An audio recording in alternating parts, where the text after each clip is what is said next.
Can you even imagine that a single cryptic request, just a few whispered words before death, could completely alter a wife's entire life?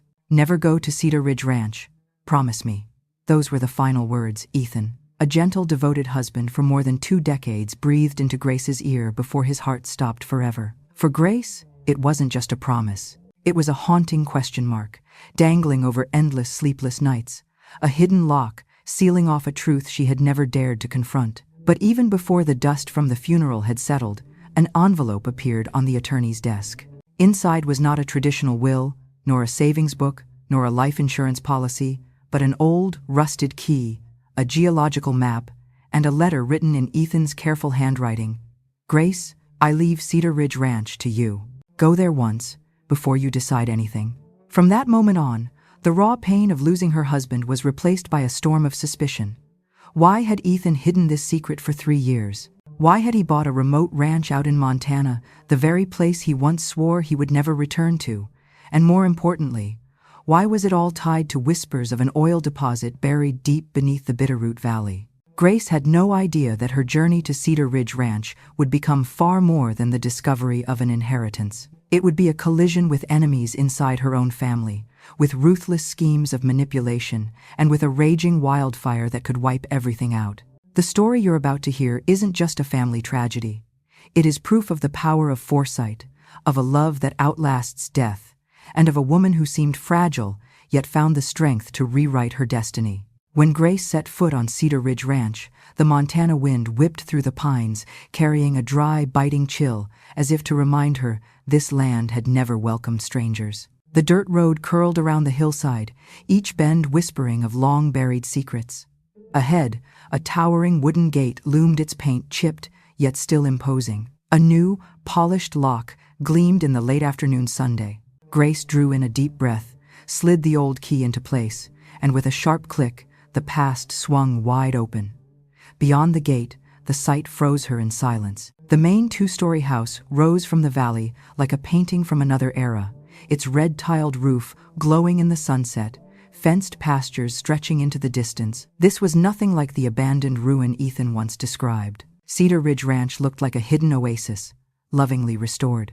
As she stepped out of the car, the air carried the scent of hay, pinewood smoke lingering somewhere close, and a strange mix of familiarity and foreignness. Inside the living room, a solid oak table stood neatly arranged. At its center sat a silver laptop. Just as Ethan's letter had promised, the screen displayed a folder titled, For Grace, Day by Day. She hesitated for a moment, then clicked the first file. Suddenly, Ethan's face filled the screen, not the frail man from his hospital bed, but the strong, smiling husband she remembered from their best years. Hello, Grace. If you're watching this, it means I'm gone, and you've come to the place I once told you to avoid. Her fingers gripped the table's edge, heart twisting as his voice washed over her, achingly familiar, yet laced with grief. Ethan spoke of the heart condition he had hidden, of his secret trips back to Montana, which were in fact journeys to rebuild this place from ashes. He told her how he had bought the ranch for pennies on the dollar from the very brothers who once despised him. Cedar Ridge Ranch, he said, was more than land. It was a gift, proof of love, a foundation for Grace to stand on her own. Suddenly, the roar of an engine shattered the moment. Grace rushed to the window, pulling back the curtain. A sleek black SUV tore into the yard, doors slamming open. 3 broad-shouldered men stepped out, faces carved with the unmistakable features of the Thompson bloodline. Cole, Wade, and Russell, brothers-in-law, she'd seen only at distant funerals. Their eyes held no kinship, only calculation. Grace, Cole barked, voice rough with arrogance. We need to talk. About this land. About the family's property. Her chest tightened. She shut the door, Ethan's warning burning in her memory. I don't trust them. If the day comes when they show up, be cautious. I've prepared everything, so you won't be alone. The pounding on the door grew louder, echoing through the quiet house. Grace's eyes darted back to the glowing laptop. On the screen, the next file title appeared, Why I Bought Back Cedar Ridge. And in that instant, Grace realized she hadn't come here merely to keep a promise. She was here to unlock a hidden truth and to face a battle Ethan had seen coming all along. The pounding on the door grew louder, each thud like a hammer striking straight into Grace's chest. She fought to steady her breath, but her racing heartbeat lodged in her throat.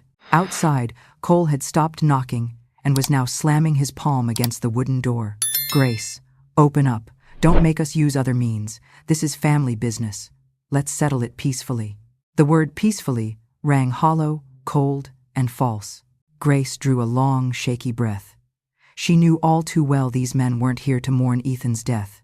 They were here for Cedar Ridge Ranch and for what lay beneath its soil. A sudden click at the back door made her spin around. Relief flooded her when the figure who stepped inside was no stranger, but Hank Morales, the ranch foreman Ethan had trusted for years. He gave a sharp nod and raised a finger to his lips. "I spotted their car miles away. Don't worry, ma'am. Ethan told me this day would come. Now's not the time to yield." Grace nodded faintly, gathering herself. She motioned for Hank to stay hidden in the shadows near the kitchen, then turned back toward the front door. Cole's voice boomed again, this time low and edged with menace. "We know our brother left you some papers, but you must understand, Ethan wasn't in his right mind when he bought this ranch back. A man with a bad heart, unstable, the court won't see him as competent. You'd be smart to cooperate." Grace bit down hard on her lip. Anger began to rise, mingling with fear. But Ethan's words echoed from the first video. "Don't let them shake your faith in yourself. You're stronger than you think." She stepped close to the door, her voice calm but firm. "If you want to talk, speak through my attorney. I won't discuss anything tonight." Silence. Then Wade's voice, smoother but dripping with calculation. "Grace, do you really think you can stand against the three of us? You're just a teacher, a widow, fragile. We, on the other hand, we have experience, connections, the law on our side." Each word cut like a blade, but instead of breaking her, they only hardened her resolve. Lifting her chin, she pressed back every syllable. "I'm not afraid of you. This is my home, and I will defend it at all costs." Footsteps receded, followed by the slam of car doors. The SUV drove away, but Grace knew this was far from over. The true battle had only begun. She turned to Hank. His eyes, lined with age, glimmered with determination. "Ethan foresaw this. There's something he wanted you to see. Tonight." Before she could ask, Hank led her out into the Montana night. The valley lay silent under the moonlight as they crossed the yard toward the weathered old barn. At the far end, Hank stopped at a loose floorboard, crouched, and pried it open. A steel hatch revealed itself, buried beneath dust and dirt. Hank pulled out a key and slid it into the lock. The metallic groan echoed in the night, a reminder that every secret eventually surfaces. Grace descended the narrow steps, her pulse thundering. When Hank flicked on the switch, a hidden chamber lit up before her eyes. Concrete walls, filing cabinets, maps pinned across, and a massive wooden table at the center. On it lay a single sheet of paper, Ethan's neat handwriting across the top. "Grace, this is the strategy room. If you're reading this, it means you're ready to face them." Clutching the note, tears welled in her eyes. She understood now, Ethan hadn't only left her land. He had left her weapons, evidence, and a plan. A legacy carefully built to shield her from every scheme. And in that moment, fear gave way to something fiercer. Grace would not merely defend. She would strike back. The fluorescent light above flickered for a few seconds before humming to life, pushing back the heavy darkness. Grace stood still, drawing a deep breath. The room felt like a secret command center. Walls lined with geological maps, drilling schematics, energy company reports stamped with red seals. Filing cabinets bulged with documents, each folder neatly labeled in Ethan's familiar slanted handwriting. "He prepared more thoroughly than anyone could have imagined," Hank murmured, his voice tinged with reverence. "Cedar Ridge isn't just land and timber. This is a battlefield, and Ethan left you every weapon you'll need." Grace stepped toward the desk at the center of the room. Another laptop sat waiting, beside a small envelope. Her hands trembled as she opened it. Inside was a single handwritten note. "You'll need the truth, all of it, before you decide. Start with the blue file." Her eyes scanned the stacks of folders until she spotted one with a bright blue cover. She opened it, and her breath caught. Inside were transaction records, bank statements, carefully clipped email printouts, evidence of offshore accounts and insider deals. Years of corruption and financial fraud tied directly to Cole and Wade. Ethan had gathered enough to destroy them if it came to that. Grace's heart pounded. She had never seen her husband like this, methodical, ruthless, calculating. The man she loved, who'd spent his life devoted to work and family, had secretly transformed into a strategist, building a case, step by step, for this very day. Hank quietly poured her a glass of water from an old thermos, then gestured to the far wall. A massive map of the Bitterroot Valley stretched across it. Red dots clustered over the eastern ridge, the place everyone believed held oil. But on the western edge, a bold circle marked a barren range. Next to it, Ethan had written in block letters, "Primary Reserve, Secret, Tell No One." Grace swallowed hard, eyes widening. Ethan had discovered the real oil field hidden where no one would ever suspect, which meant Cole and Wade, for all their bluster, didn't know the full truth. He was always 3 steps ahead of them, Hank added. But Ethan also knew, once he was gone, you'd have to play the next move. He trusted you, Grace. He believed you were strong enough to stand. Grace sank into the chair, clutching the folder. A storm of emotions surged inside her. Grief at the secrets he had kept, awe at the love he'd hidden within this legacy, and a rising fire of determination. Ethan hadn't left her just a ranch. He had left her a war to finish and the means to win it. She lifted her gaze to Hank, her voice steady, no longer trembling as it had when she faced Cole. "I understand now. This isn't the time to hide. They think I'm just a fragile widow. They're wrong. If Ethan believed in me, I won't let him down. Hank, we start preparing tonight. I want every file backed up safely, and I need the best lawyer money can buy." A rare smile touched Hank's weathered face. "I figured you'd say that. Ethan told me once, when the time comes, Grace will know what to do. All she'll need is someone at her side." Grace laid her hand on the folder, as though it were Ethan's beating heart. Though he was gone, she still heard his whisper in her mind. "Don't be afraid, Grace. You're not alone. I've given you everything you need." In the cold, white light of the bunker, Grace nodded. This battle would not end with Ethan. She would carry it forward, and she would win. 2 days later, the Bitterroot Valley felt heavy, like the air before a storm. Rumors about the ownership of Cedar Ridge Ranch had spread across the county. Some whispered fears of oil drilling, others dreamed of jobs and wealth. Inside her wide kitchen, Grace sat at the oak table, papers scattered like puzzle pieces to the grim picture Ethan had drawn years earlier. The phone rang. On the other end was Avery Carter, the attorney Hank had brought in from Missoula. Her voice was firm. "Grace, Cole, and Wade have filed a petition with the county board, demanding a public hearing on the legality of Ethan's transfer of the ranch to you. They want this settled in the open. You need to prepare yourself. It won't be easy." Grace gripped the receiver, eyes drifting to the horses grazing calmly outside the window. Fear flickered, but the image of Ethan in his video came rushing back. He had left her the plan. He had left her the evidence. Now was the time to use it. The day of the hearing came faster than she expected. The Ravalli County chambers were packed. Local reporters, townsfolk, even environmental groups filled every seat. In the front row, Cole and Wade sat in dark suits, their faces stone cold, eyes smug. Behind them, Russell remained quiet, gaze darting constantly toward Grace. When Grace entered with Avery and Hank, the room hushed for a moment. A widow, small and silver-haired, but with her shoulders straight and eyes unflinching. Every gaze turned to her, and she was ready. The chairman banged the gavel. "Today we'll hear both sides regarding the ownership of Cedar Ridge Ranch and the possible development of oil reserves in the area." Cole rose first. His words were sharp, rehearsed, his tone like a lecture.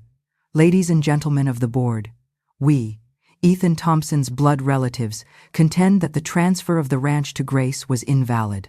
Ethan was gravely ill, his mind weakened, incapable of making sound decisions.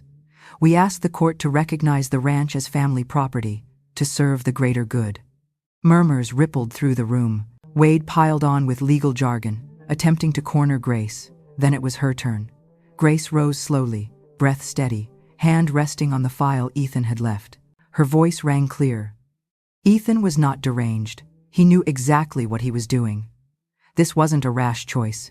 It was a plan, years in the making, and I have the evidence to prove it.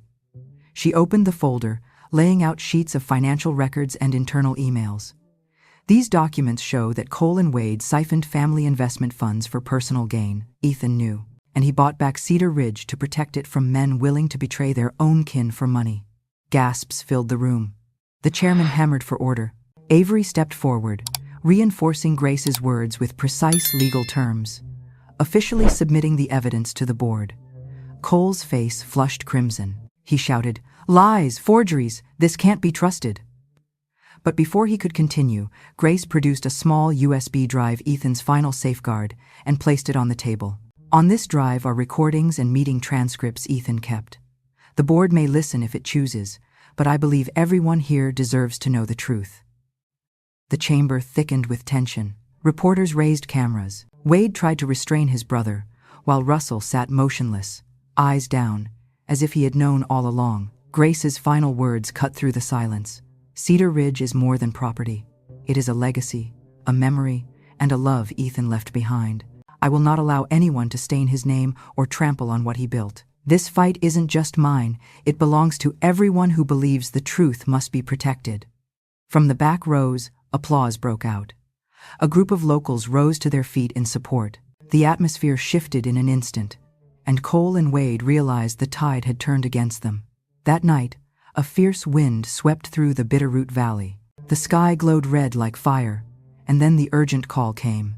A wildfire had broken out on the western ridge, racing toward Cedar Ridge Ranch. The flames devoured brush and dry timber, threatening to engulf the entire valley. Grace stood on the wooden porch, eyes fixed on the thick columns of smoke rising high. Never in her life had she seen such a terrifying sight. In that moment, every dispute, every accusation, every scheme of Cole and Wade suddenly felt small. Before them all now was survival, the fate of the land Ethan had poured his soul into, the land holding his love, his faith, and his unfinished dream. To her surprise, when Grace, Hank, and Avery rushed to the fields to help the townspeople build fire breaks, she saw Cole and Wade there too. Their expensive suits were coated in ash, their trembling hands hauling water buckets and digging trenches. In the dim light, Grace glimpsed a shadow of Ethan himself, unyielding, facing danger for this very soil. Sirens wailed in the distance as fire trucks approached. Locals shouted orders, men and women alike throwing everything they had into the fight. For one night, the community stood as one. Old grudges vanished, lines blurred. Cedar Ridge Ranch was no longer a property. It was home, memory, and hope. Hours later, the flames were finally contained. Ash blanketed the ground, smoke clung to the air, but the ranch still stood.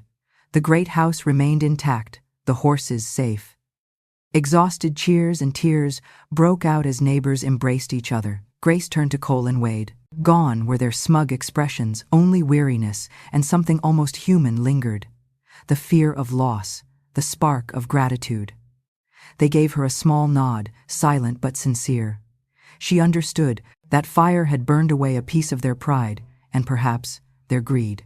The next day, the county board officially ruled Cedar Ridge Ranch belonged to Grace. Ethan's evidence, combined with Grace's strength, left no room for doubt. Yet for Grace, victory wasn't just legal.